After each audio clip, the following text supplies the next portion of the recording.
School private, hospital private, Insta ID से लेकर private tuition teacher तक आजकल प्राइवेटाइजेशन का ट्रेंड सा चलने लगा है। इसकी वजह से कहीं कुछ लोग बहुत खुश हैं तो कहीं कुछ बहुत दुखी। वहीं एक तरफ जहां रेलवे का आधे से ज्यादा हिस्सा प्राइवेट होने के बाद वहां इंप्रूवमेंट दिखी है, वहीं दूसरी तरफ हॉस्पिटल्स और स्कूल्स के बिल्स से लोगों का जीना हराम हो गया है। लेकिन ये जो ट्रेंड चला है, इससे हमारा देश सच में बेहतर होगा या ये मिडिल क्लास के गले का फंदा हो जाएगा? प्राइवेटाइजेशन हमारे देश के लिए आखिर सही है या गलत? आइए जानते हैं। 1.75 lakh crores in revenues will come from privatization.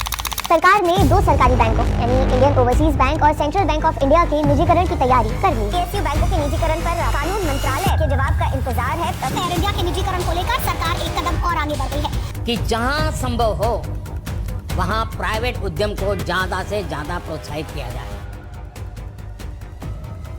हमारे देश के प्रधानमंत्री ने साल 2015 में कहा था कि सरकार को बिजनेस जैसी चीजों में पढ़ने का कोई मतलब नहीं है। उस दौरान उनका इशारा देश की सरकारी कंपनियों की तरफ ही था। अब हाल ही में भारत पेट्रोलियम कॉर्प लिमिटेड यानी बीपीसीएल के प्राइवेटाइजेशन को लेकर पेट्रोलियम मिनिस्टर ने भी ये दोहराया कि बिजनेस करना सरकार की जिम्मेदारी में शामिल नहीं है। सरकार का प्राइवेटाइजेशन को लेकर यही कहना है कि हमारी पीएसयू यानी पब्लिक सेक्टर अंडरटेकिंग्स ने आधुनिक भारत की नींव रखने में बड़ा योगदान दिया है और आम जनता को मार्केट में कॉम्पिटिशन बढ़ने पर ज्यादा फायदा होगा, क्योंकि प्रोडक्ट इंपॉर्टेंट है, इसे कौन चला रहा है ये इंपॉर्टेंट नहीं है। तो फिर प्राइवेटाइजेशन की जरूरत आखिर पड़ी क्यों और ये कितना सही है कि इसकी वजह से देश की इकोनॉमी वापस पटरी पर आ जाएगी? आइए जानते हैं। सबसे पहले हम ये बता दें कि भारत कोई पहला या इकलौता ऐसा देश नहीं है जो निजीकरण के रास्ते पर बढ़ रहा है, लेकिन कई देशों को इस वजह से बहुत नुकसान भी झेलना पड़ा था। तो क्या भारत के लिए प्राइवेटाइजेशन सही रास्ता है? सरकारी काम, ये शब्द खासा आम आदमी को पसंद नहीं है, क्योंकि ज्यादातर लोगों के मुंह से यही सुनाई पड़ता है कि सरकारी काम है, इतनी जल्दी थोड़ी हो जाएगा। इन्हीं सब बातों को मद्देनजर रखते हुए भारत में हाल की सरकारें प्राइवेटाइजेशन की तरफ ज्यादा इंटरेस्ट शो कर रही है और ज्यादा से ज्यादा इस तरफ बढ़ रही है। लेकिन ये कोई खुश करने वाली बात नहीं है। अगर स्पेशलिस्ट की माने तो ये भारत के लिए एक भयानक कंडीशन है। आज प्राइवेटाइजेशन एक फैशन बन गया है और ये अभी नहीं, बहुत पहले से सरकार करती आ रही है, चाहे वो आज की सरकार हो या पहले की, जिनके टेन्योर में खुलेआम या पिछले दरवाजे से प्राइवेटाइजेशन की कुछ सबसे बड़ी चालें पहले ही चली जा चुकी हैं। अब अगर इन चालों की बात करें तो इनमें इंडियन रेलवे, एयर इंडिया के लिए शुरू से ही 100% प्राइवेटाइजेशन करने की और यहाँ तक कि इन्हें बेचने तक की कोशिश की गई। Shipping corporation of India, THDC India और एनईपीसीओ के अलावा भारत पेट्रोलियम जैसी ऑयल एंड गैस कंपनीज भी इस लिस्ट में शामिल हैं, जिन्हें लेकर सरकार का विजन प्राइवेटाइजेशन तक ही सिमट गया है। लेकिन क्या इससे सच में कुछ फायदा होगा? अगर हम बाकी देशों की बात करें तो दुनिया के सबसे शक्तिशाली देशों में शुमार रूस आज गवर्नमेंट रेगुलेशन और पब्लिक एरिया के बूते पर ही इतनी बड़ी पावर बन पाया है। वहीं अगर हम हमारे देश की बात करें तो अपने दूसरे टेन्योर में कई गवर्नमेंट ओन्ड कंपनीज के प्राइवेटाइजेशन में बड़ा कदम उठाते हुए नरेंद्र मोदी सरकार ने banking, insurance, steel, fertiliser, petroleum और डिफेंस इक्विपमेंट्स के साथ ही 18 और स्ट्रेटेजिक एरियाज में प्राइवेटाइजेशन का प्लान किया है। सरकार के मुताबिक यहाँ वो सिर्फ लिमिटेड प्रेजेंस बनाए रखेंगी। लेकिन क्या सच में प्राइवेटाइजेशन आगे जाकर भारत के लिए एक बड़े खतरे के तौर पर सामने आने वाला है? दरअसल जानकारों का मानना है कि प्राइवेटाइजेशन सरकार की कमजोरी दिखाता है कि कैसे वो इन सेक्टर्स को ठीक से नहीं संभाल पा रहे हैं और इसी वजह से वो प्राइवेटाइजेशन का रास्ता अपना रहे हैं। आपको बता दें कि 40s के दौरान चीन और भारत की इकोनॉमीज लगभग एक जैसी ही थी, लेकिन आज चीन की जीडीपी गवर्नमेंट रेगुलेशन और पब्लिक एरिया की वजह से हमारी जीडीपी से 5 गुना बड़ी हो चुकी है। इसके साथ ही आज रूस और चीन की टेक्निकल कॉम्पिटेंस और ओलंपिक खेलों में अमेजिंग परफॉर्मेंस देखने लायक है। वहीं अगर हमारे देश की बात करें तो 2010 वाला कॉमनवेल्थ गेम्स में जो स्कैम हुआ था, उसके चलते आज भी भारत को दूसरे देशों से क्रिटिसिज्म झेलना पड़ता है। इतना ही नहीं, हाल ही में जो सरकारी बैंक एसबीआई को प्राइवेट करने की बात की जा रही है, तो बहुत से लोग इसके पक्ष में और बैंक कर्मी तो इससे नाखुश थे ही,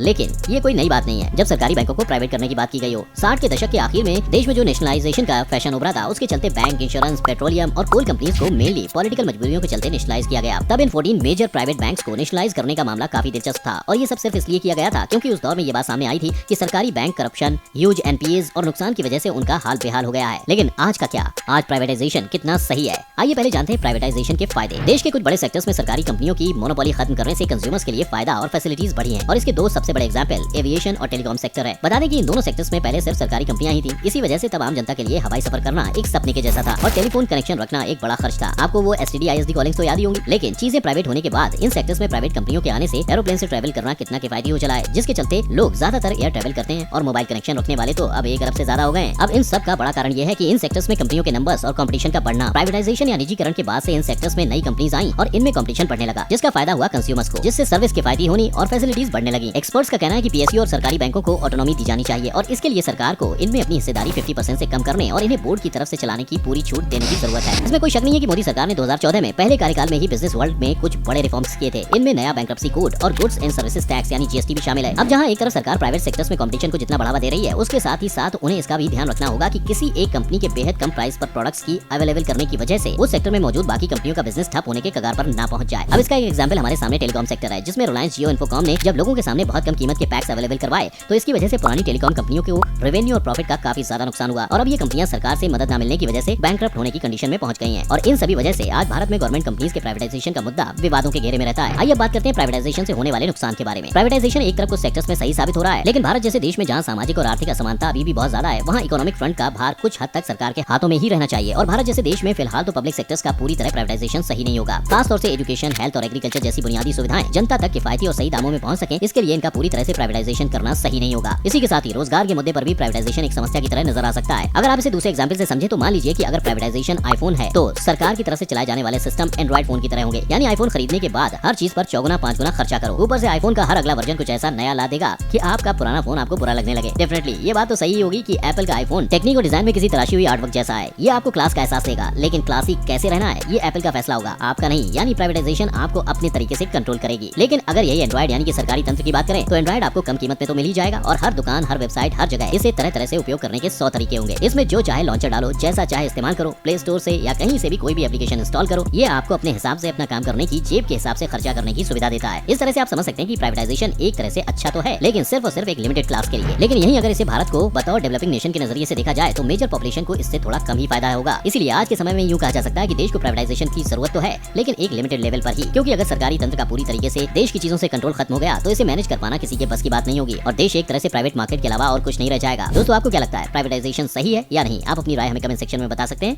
आज की वीडियो पसंद आई हो तो वीडियो को लाइक करें और शेयर करें, साथ ही हमारे चैनल को सब्सक्राइब भी जरूर कर लें।